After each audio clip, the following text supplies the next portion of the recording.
cette formation-là, il va prendre, bien sûr, en termes de thèmes, donc une partie sur l'introduction, les termes et définitions et les principes de l'audit liés à cette norme ISO 19011.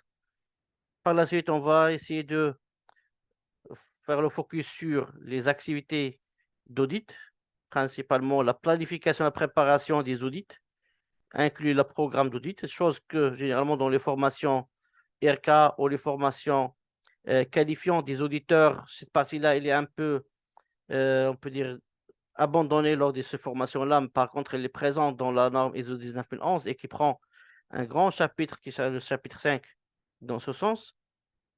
On va aussi parler de tout ce qui est réalisation de l'audit, qui prend le départ de prise de contact avec les audités jusqu'à la clôture de l'audit. On va aussi faire des exercices et essayer de comprendre les lignes directrices et les orientations de la norme en ce qui concerne la constatation d'audit, comment faire les bonnes formulations, qu'est-ce qu'on doit respecter dans la formulation et la préparation des rapports d'audit, la formulation des non-conformités, etc., pour que nos constats soient utiles et pertinents. Et bien sûr, qui seront les rôles et les compétences nécessaires pour avoir un processus d'audit efficace et performant. D'accord? Donc, parmi les objectifs cette formation, permettre à l'auditeur de préparer de façon robuste et structurée son programme d'audit, bien sûr. Ici, on n'oriente pas que pour l'auditeur, mais on va orienter la formation vers une structure, un organisme. Et dans cet organisme-là, on va focaliser la discussion sur une activité ou un processus d'audit. D'accord? Être confortable en audit, et ça, c'est quelque chose qui est orienté pour les auditeurs, d'accord? Qui sera adressé pour les auditeurs et les responsables d'audit. Comment ils vont conduire et réussir la conduite de leur audit? Quel comportement doit adopter à chaque situation dans l'audit? Et bien sûr, comment ils peuvent gérer les questions-réponses lors de l'audit.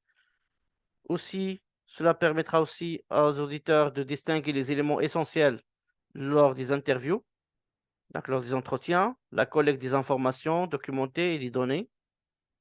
Donc, qu'est-ce qu'ils doivent faire attention, sur quel point, quelle attention doit apporter pour chaque chose, chaque situation, chaque événement, chaque donnée, etc. Savoir définir et utiliser des grilles d'audit. On va essayer, selon les critères et selon les référentiels, de demander aux gens de préparer des questionnaires d'audit selon une exigence ou des exigences spécifiques. Bien sûr, on va essayer de respecter vos domaines de connaissances et de compétences que vous avez déjà acquis sur les normes.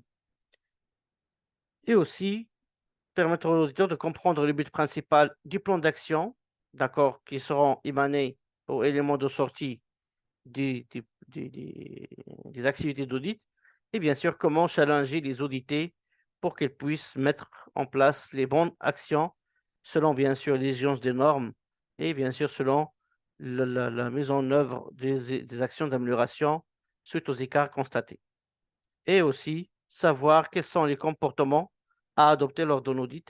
Lorsqu'on parle comportement, on parle d'attitude, on parle de réaction, d'action, posture, etc. C'est bon? Donc, cette formation-là, elle permettra aux participants, à la fin, on peut dire deux chemins.